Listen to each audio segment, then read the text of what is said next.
Hi everybody, this is the lecture on section 6.6, surface integrals, and this will be part one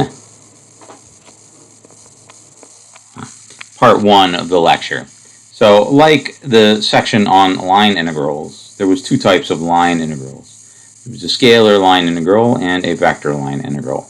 Here with surface integrals, there's the same thing. There's a scalar one and a vector one. But first, before either one of those, we need to talk about surfaces. So parametric functions, or parametric representations of surfaces. So given a less than or equal to t less than or equal to b, a function r of t, vector function, which is equal to x of t, y of t, z of t, it takes the number line from a to b for t. Right, so here's a, here's b, and you're taking your values of t inside here. And then r, what it does is it makes a curve in three-dimensional space. It's taking that line segment and sort of placing it into three-dimensional space. So this is a one-dimensional object. That's a one-dimensional object. It lives in three-dimensional space, but the curve itself is one-dimensional. So remember. So now,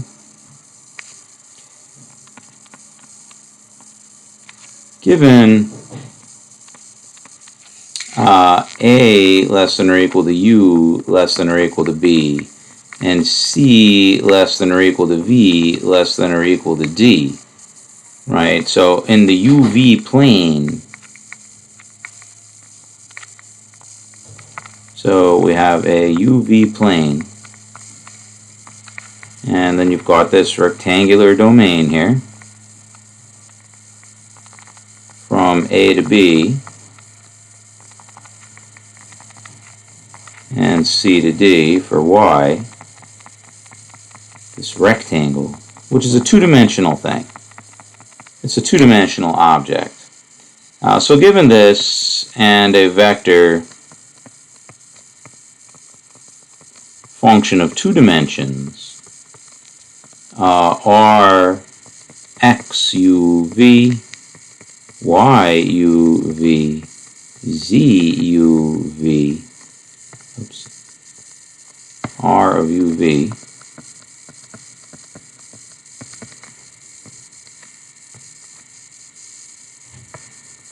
we get a surface in 3D. So R takes this two-dimensional thing into three dimensions and gives you a two-dimensional thing that's living in three-dimensional space. So whatever that surface might look like, there's an example right there. Okay, so let's take some examples of that, and then some obvious examples, and then go into some stuff that, would be new. So the basic example, the very basic example. So remember a two-variable function z equal fxy defines a surface passing the vertical line test. Every vertical line intersects that surface in just one point. So you've got some sort of domain down here in the XY plane that you're working with. And above that domain, or below that domain, you know, you've got that surface that's living.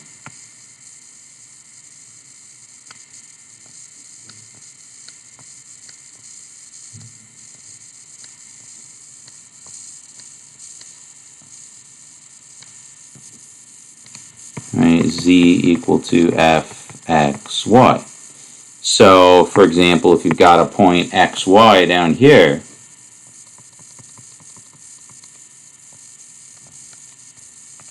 and then you go to the surface, that gives you the point x, y, and then z is equal to fxy on the surface right there. You can represent this surface as a two-variable vector function, you know, in this very standard way.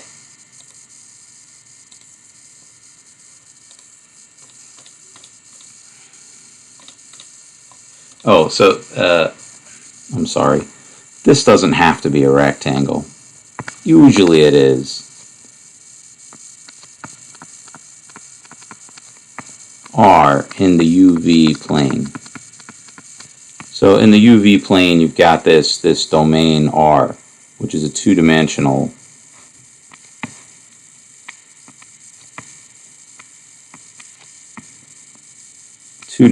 region, right? I mean, it doesn't have to be a rectangle. And then it takes that and makes a surface, right? Like in this picture here. So a standard way to represent such a surface parametrically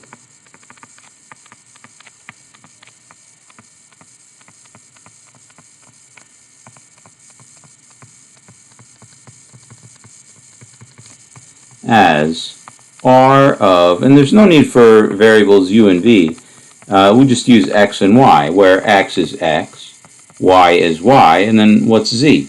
Z is fxy. X is x, y is y, and z is fxy.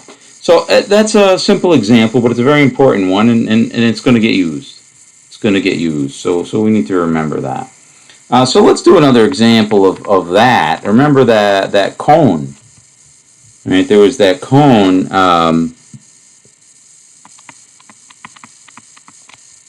z equal to square root x squared plus y squared over the domain R equal to, I don't know, we'll say the circle of radius 2. Right, in the xy plane. So circle of radius 2.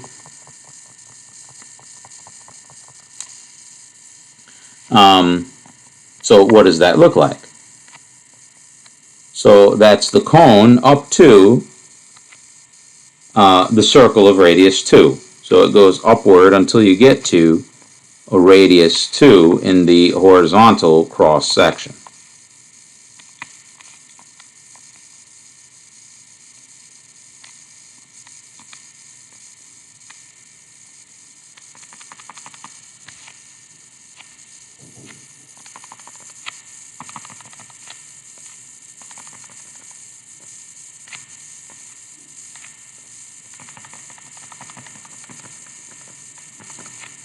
Okay, so it's 2, 2. All right, so that's the surface, is this cone. And this can be represented parametrically, that is, as a vector function in the way that we were just talking about. R of x, y as x is x, y is y, and z is the f of xy. Just like that. Again, it's not,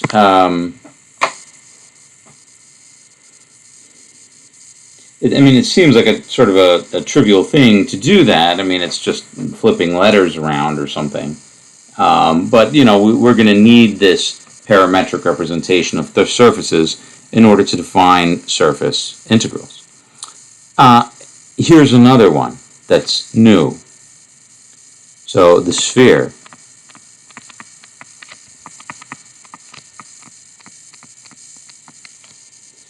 Right, so spherical coordinates give you a way of representing the sphere of radius k. Right, x is equal to k sine theta cosine phi, cosine theta sine phi. Y equals k sine theta sine phi, and z is equal to k cosine phi. So when you say r of theta phi is equal to these three things here, where k is constant, cosine theta sine phi, sine theta sine phi, or k,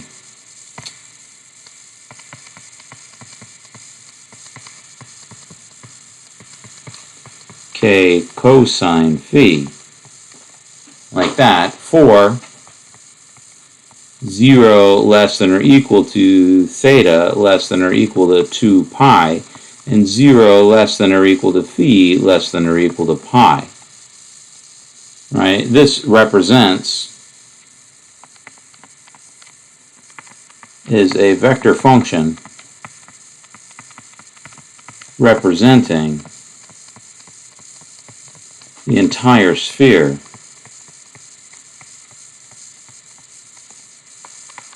of radius k. Okay?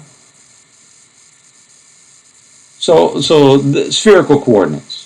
So where the radius is fixed, where that rho is fixed to be some k, getting the sphere, the entire sphere of radius k represented as a vector function is accomplished like this.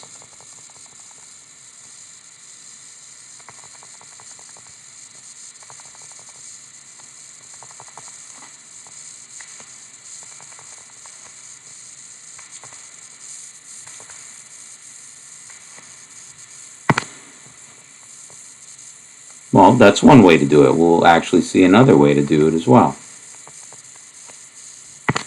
Just like how curves in one-dimensional curves, right? So in 2 dimensions or 3 dimensions, just as they have different parameterizations as vector functions, so do surfaces. So we'll do the sphere again right now.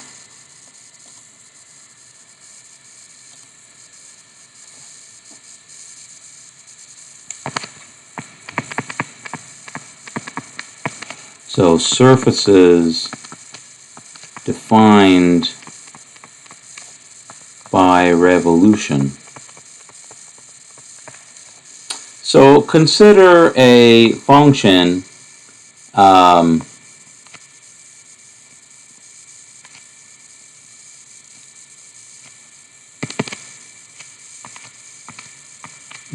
B. So this will be a t-axis, and this one, I don't think we want to make it a y-axis. We'll call this a B, C, D, s-axis. So if you've got s equal to a function f of t, right, it gives you some curve.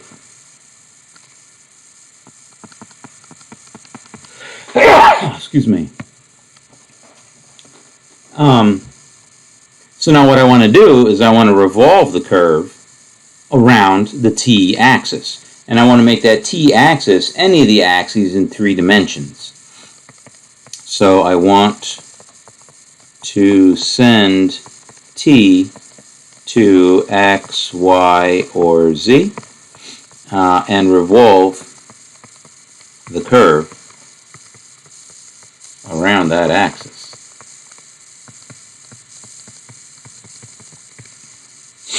So that's accomplished like this. So r of t theta equal to f of t cosine theta f of t sine of theta t. And that takes this function, revolves it around the z-axis for a less than or equal to b less than or equal to t, 0 less than or equal to theta less than or equal to 2 pi. So that takes that curve and revolves it around the z-axis. So here's that curve, boom, boom, boom, like that, and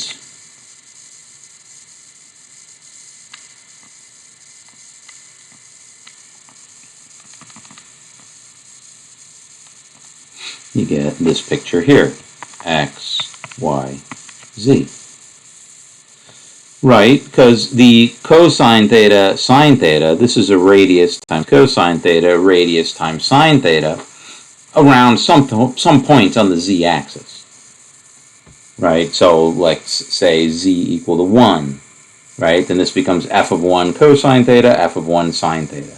So at z equal to 1, say right here, you get a circle of that radius, f of t. The full rotation of that circle, so that's how that happens. For z equal to 2, you get a circle of radius f of 2. A circle of radius f of 1/2, a circle of radius f of 3/4, whatever the case might be. Pretty neat. So that's number one. Number two, r of t theta, defined as ft cosine theta t, f of t sine theta, for a less than or equal to t less than or equal to b. A less than or equal to t less than or equal to b, 0 less than or equal to theta less than or equal to 2 pi. It takes the curve and rotates it around the y-axis.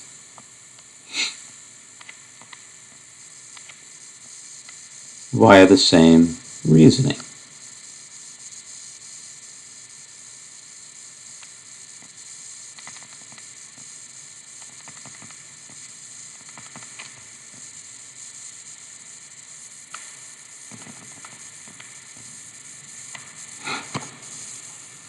So that's x, y, z.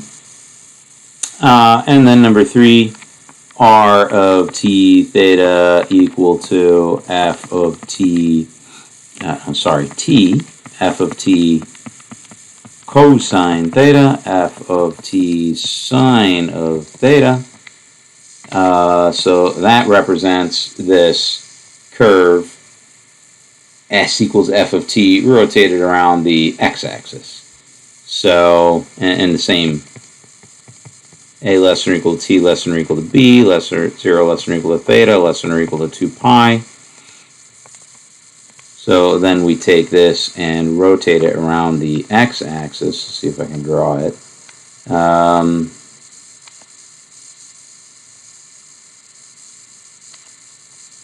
Not bad.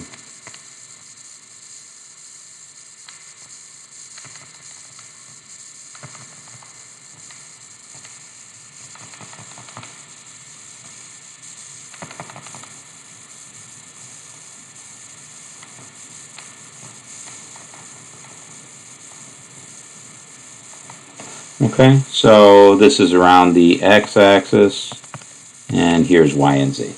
Okay, so the same form for each one, but you're rotating it around different axes. So let's take a few examples of this.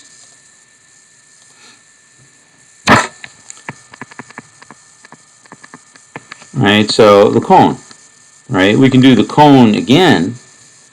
Right, like so. We take the function s equals to t, right, and that gives us the line whose angle here is 45 degrees, up and down like that. And then if we write r of t equal to t cosine theta, well, let's not do it around the x-axis, let's do it around the z-axis, t cosine theta, t sine theta, t, that's exactly this cone. A less than, or so let's say 0 less than or equal to t less than or equal to 2, 0 less than or equal to theta less than or equal to 2 pi. So again, that gives us that whole cone all the way out to the point where z is equal to 2, so the same cone as before. Right, so a very different representation of the cone from this one, x squared plus y squared. Right, t cosine theta, t sine theta, and t. Very, very different representation. Another example, the paraboloid. Right, the paraboloid z equal to x squared plus y squared. That could be represented as rxy equal to xy x squared plus y squared, like that. Or, I mean, what does the paraboloid look like? Looks like that, where this is a parabola. How does one get a parabola? By doing rotations. You don't rotate a parabola, right, around its variable axis, right? A parabola, right, s equal to t squared. If you want to rotate that around the t-axis, that'll give you this thing, this trumpet bell, right? That's not what you're looking for. What you're looking for is s equal to the square root of t, right? And you rotate that. Right? Let's draw that a little bit more neatly.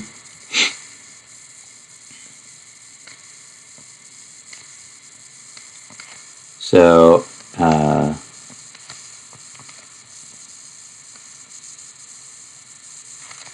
that's s equal to square root of t. So if you want to rotate that around the z-axis, you have r of t theta equal to square root t cosine theta, square root t sine theta, t. Right, so two ways to represent the paraboloid. Right, so this rotational method is pretty powerful. You can do a lot of stuff with that. You could also even do the sphere in another way. The sphere of radius k, upper half. The sphere of radius k, the upper half, right? Well, you can do this guy again, the spherical coordinate version, except you let phi, instead of going from 0 to pi, you just let it go from 0 to pi over 2.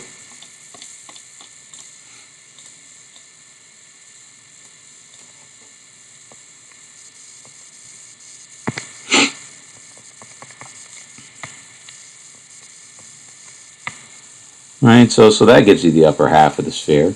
But you could also do this.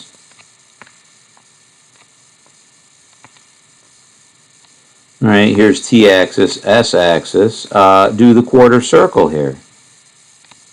So this is s is equal to square root k squared minus t squared.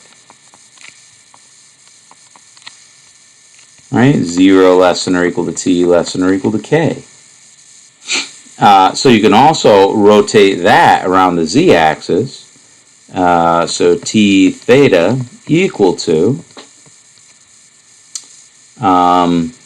square root k squared minus t squared cosine theta, square root k squared minus t squared sine of theta, and then t.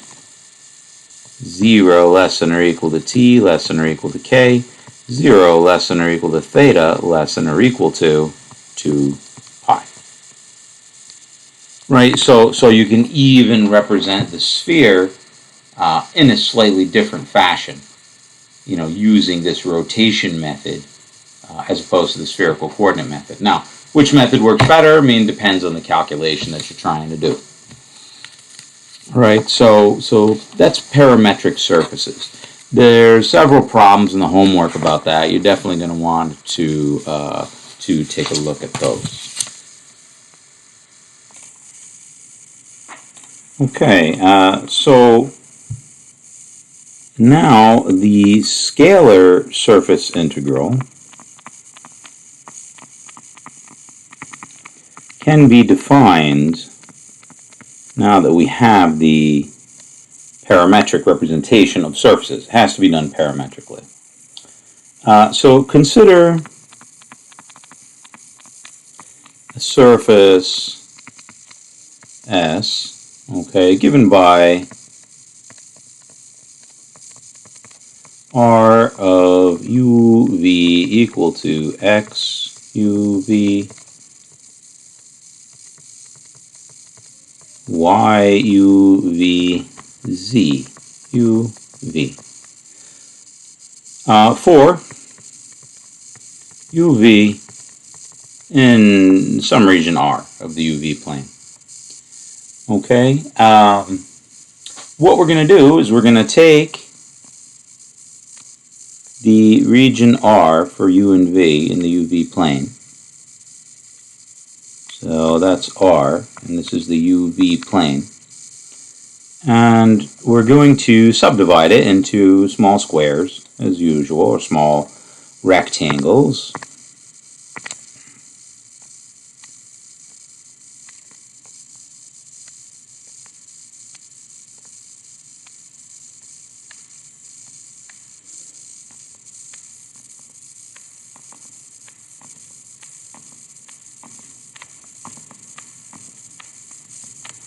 Now, what we're going to do is we need to look at and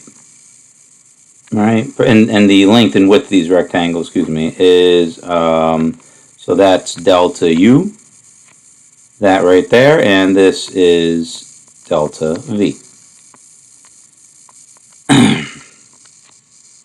So now for a point UI, VJ, say this point here. Let's actually make that a different color.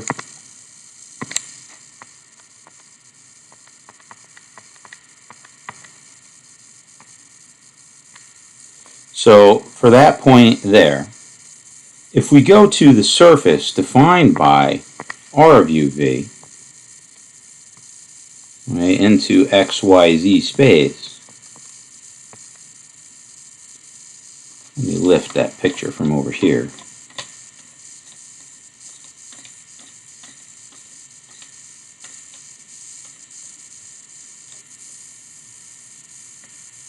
Or not that one.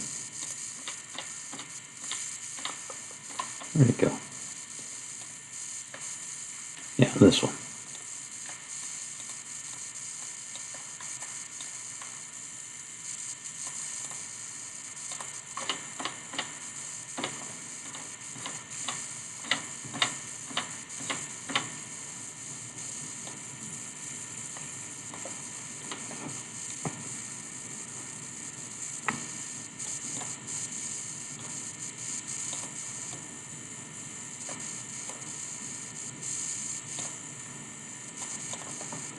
Alright, so we've got our x-axis, y-axis, z-axis, and this is the function ruv, right, that's defining this. If you take that point ri, or uivj, say it falls right over here. Right, so this is r of uivj, right there. Now, this is a two-variable function, so you can take partial derivative with respect to u and partial derivative with respect to v. In both of those times, it's going to give you a tangent vector. Tangent in the u direction, tangent in the v direction. Don't know what that direction is necessarily, but it will be tangent. This one is RU, that one is RV. So this is RU, partial derivative of R with respect to U, tangent to the surface, partial derivative of R with respect to V, and we're going to multiply this one by delta U and this one by delta V. Let me draw it down here.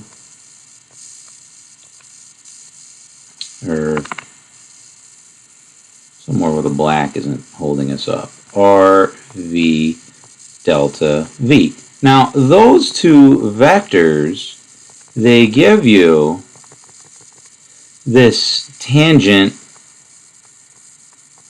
they define a parallelogram.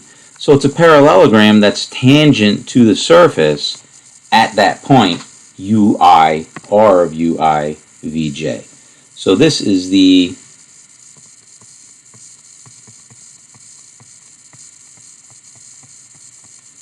a parallelogram tangent to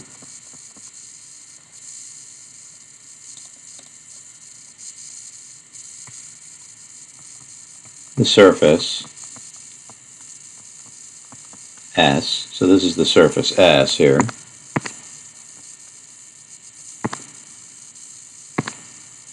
At R of UIVJ. Now, just as back in the section on line integrals, what we found out was that the curve C, it could be estimated by those line segments, right? We had that curve C, and then we took all those points along that curve, right? R of T1, RT2, RT3, RT4, RT5, T6, T7, right? And then we made these line segments, and those line segments, they estimate C. But it didn't have to be line segments, remember? The other way you could do it was with tangent vectors, right? So this was R of T, and then this was, R prime of T1, or T0 actually, times delta T. R prime of T1, delta T. R prime, right? R prime, R prime, R prime. Yeah, and then you stop there. Right, so you can estimate the curve with tangent vectors rather than with those line segments. Now, it didn't really matter because you could do it either way, whichever one was more convenient. Here, you kind of have to do it this way. So we estimate the surface, or approximate the surface, using these tangent parallelograms. So the collection of those tangent parallelograms defined by these rectangles over here. So that tangent parallelogram is essentially this rectangle.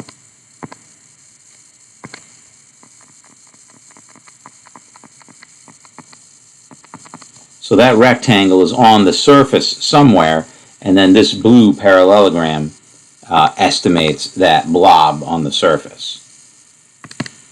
So the surface S is estimated by all of these tangent parallelograms.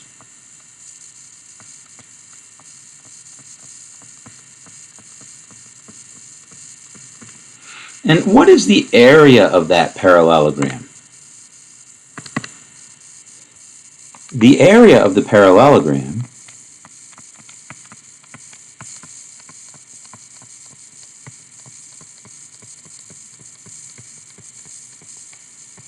is, well, where is that parallelogram? It's the length of the cross product of the two vectors that define it.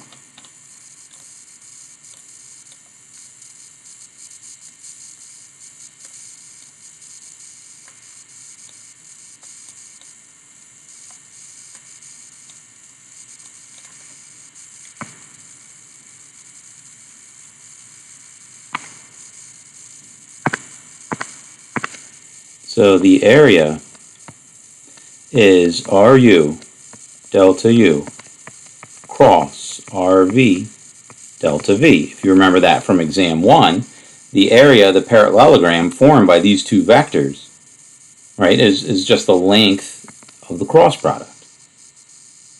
Right? So then these can be factored out, so that's just equal to RU cross RV times delta U delta V. right? Or we can call it RU cross RV delta A. One or the other. Okay, so now suppose we have a function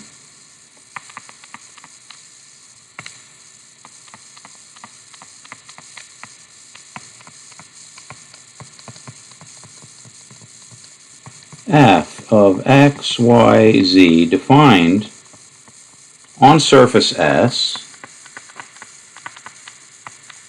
representing, again,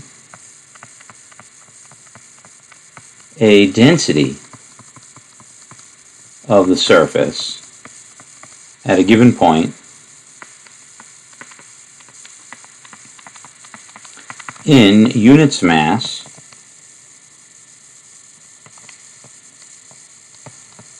per unit area. Okay, the mass of the parallelogram, when the parallelogram is really tiny,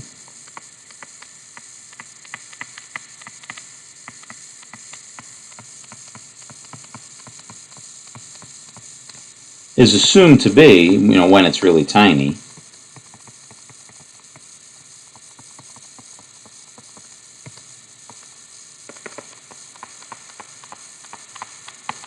to be f of r u I v j.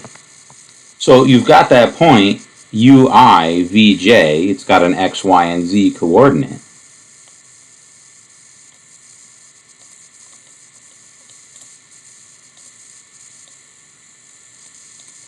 So this point right here is r of u I v j.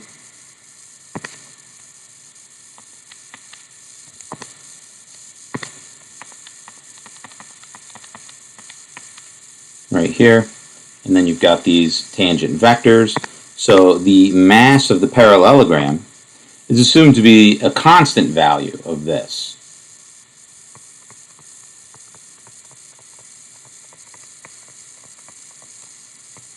For the whole parallelogram. Or not the mass, the density. The density of the parallelogram, right, is assumed to be this as a constant value for the whole parallelogram.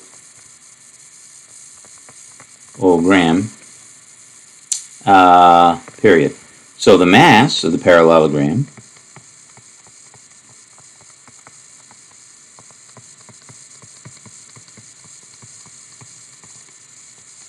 is f of ui, or r of ui vj, that give you x, y, z coordinate, units mass per units area, times the area of the parallelogram, which is RU cross RV delta A. And that's in units area. All right, this is units mass per unit area, and that's in units of area. And then you just cancel those out and you get mass. So the mass of the entirety of S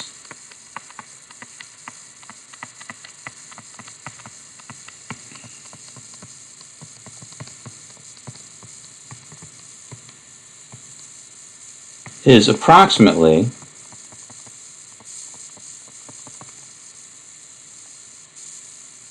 the sum over the UIs, sum over the VJs of the masses of the tiny parallelograms, UI, VJ, RU cross RV delta A. The approximation gets better as delta U and delta V go to 0.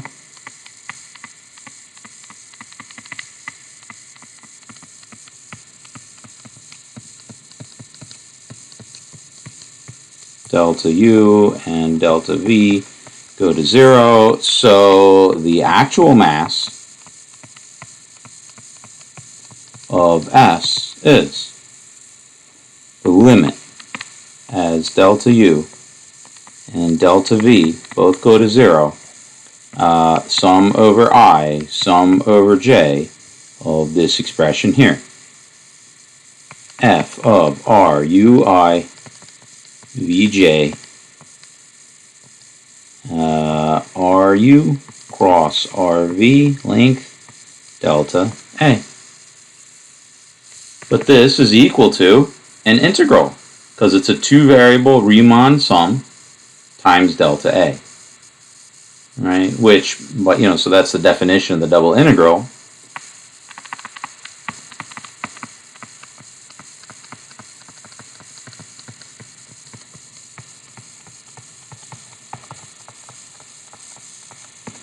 Is the definition of the double integral, right? It's the limit as delta u and delta v go to 0 of the Riemann sum of u and v times delta a. And that's exactly what we've got here. So that's the double integral over r, where r was the domain for u and v, f of r of u v ru cross rv dA. So that's the mass of S. So just as the scalar line integral gives you the mass of that curve, the scalar surface integral gives you the mass of the surface, where the function f on the surface or on the curve represents a density. Units mass per unit length for a curve, units mass per unit area for the surface. And then, by the way, when the density is 1, when f of x, y, z is equal to 1, right, density 1, constant, then this is going to be equal to ru cross rv dA equal to the surface area, the area of S. It is a surface. The area of the surface. So that's the line, or sorry, the surface integral representing or measuring the mass. And then if the density is just 1, then you actually just get the area of S. Just like with the line integral, when the density is 1, you just get the length of that integral. It comes out to be arc length. This time it's just area. So now, since surfaces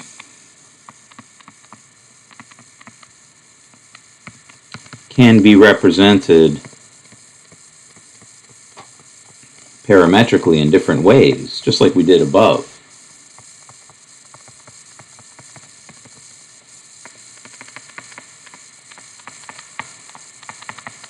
since you can represent it parametrically in different ways, we refer to the surface integral on S without mention of RUV by this notation here. The double integral over surface S, f, x, y, z, and it's always 3 variable, ds. So the surface integral over S, f, x, y, z, ds, and that's equal to, as we were saying before, once you have the u and v, f of r of u, v, ru cross rv, length of that, dA. So once you get u and v, or once you get r of u and v. So this is the way you refer to the integral, and this is the way you calculate the integral, just like with line integrals. Okay? Let's do an example. Right? So and then, by the way, right, this represents the mass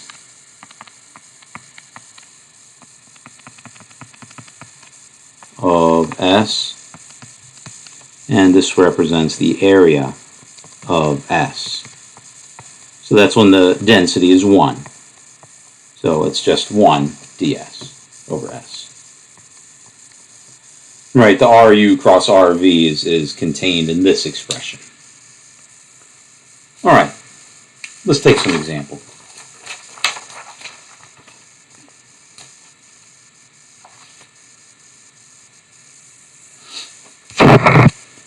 So, should I do it in two ways or just one way? Yeah. So let's calculate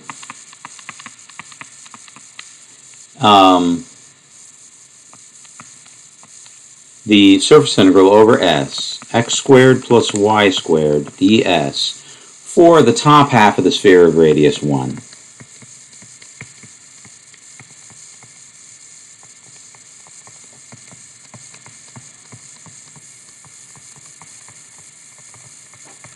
And we'll do the calculation twice for two different parameterizations.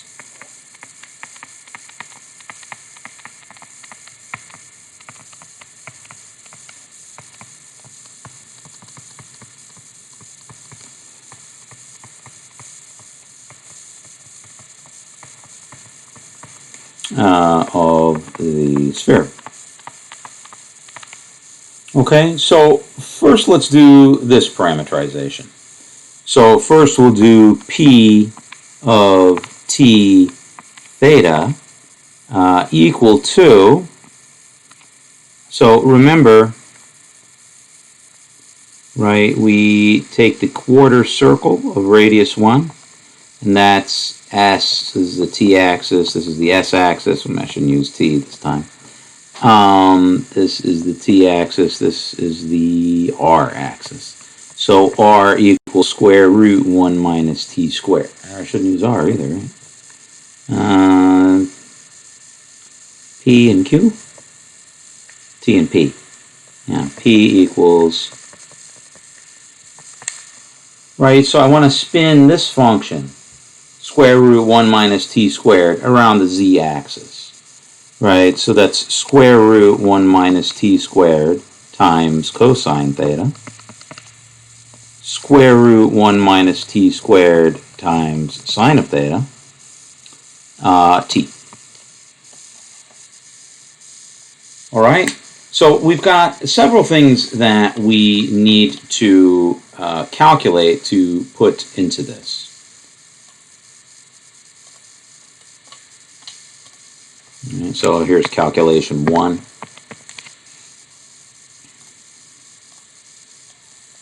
Right, so this surface integral is equal to the double integral. Oh, and what's the r here? So the r is equal to 0 less than or equal to t less than or equal to 1, 0 less than or equal to theta less than or equal to 2 pi. So that's the double integral over r. Oops, not p, that's an r. So this is f of r of t theta, rt cross r theta, dA. So we have to calculate the cross product here from the partial derivatives and this f of rt theta.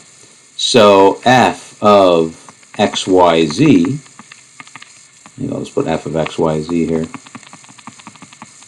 F of xyz is x squared plus y squared, so f of r of t theta is equal to 1 minus t squared cosine squared plus 1 minus t squared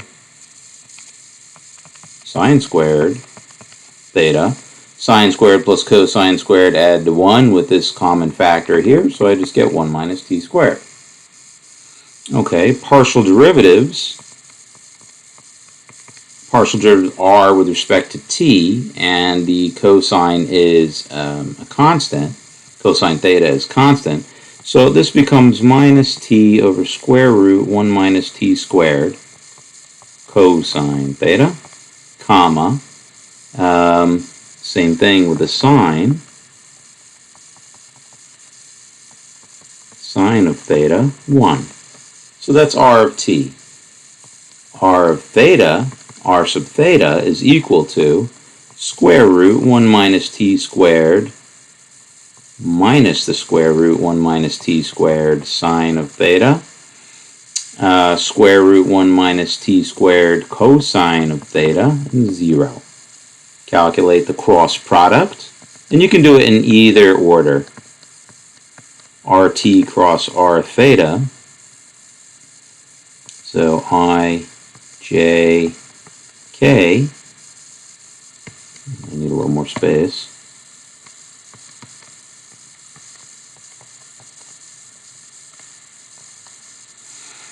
minus t over 1 minus t squared cosine theta minus t times sine theta over 1 minus t squared, and then 1, the k component, and then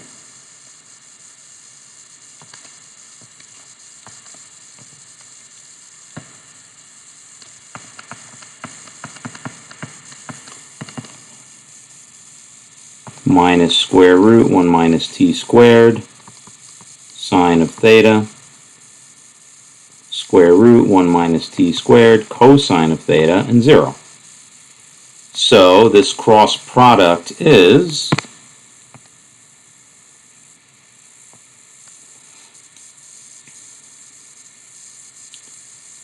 zero times that. So 1 minus t squared cosine theta, 0 minus that, sorry. And then in the j component, it's 0 plus this, but it gets negated. 1 minus t squared sine of theta. And then in the k component, you're going to have t minus t times cosine squared.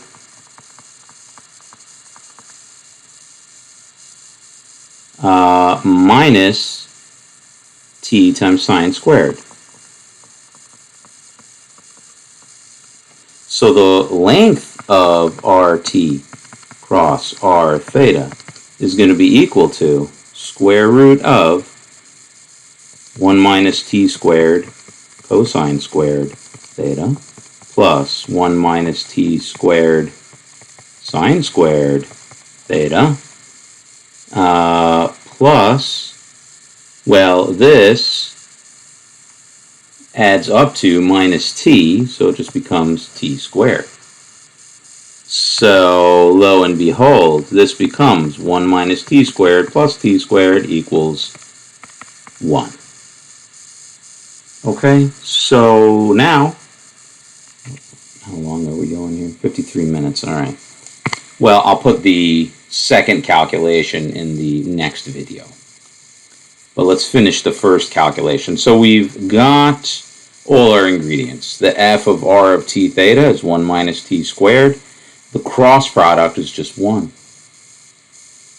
So the surface integral x squared plus y squared ds equals the double integral over r, and what was r? Right here.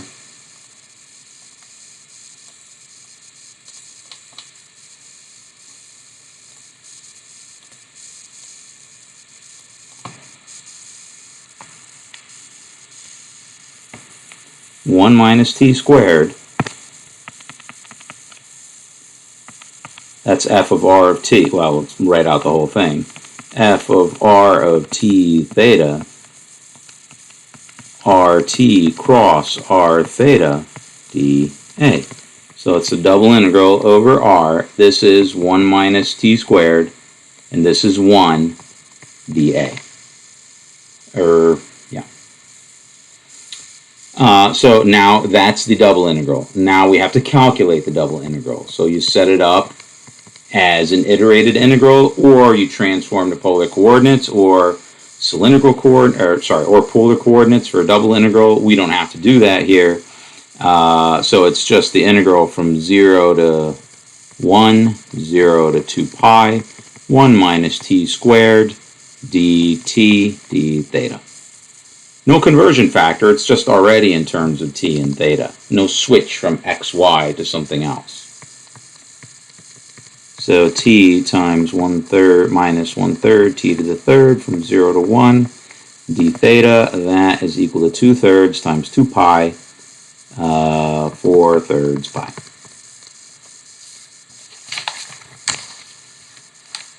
Okay, so we'll calculate this again in the next video.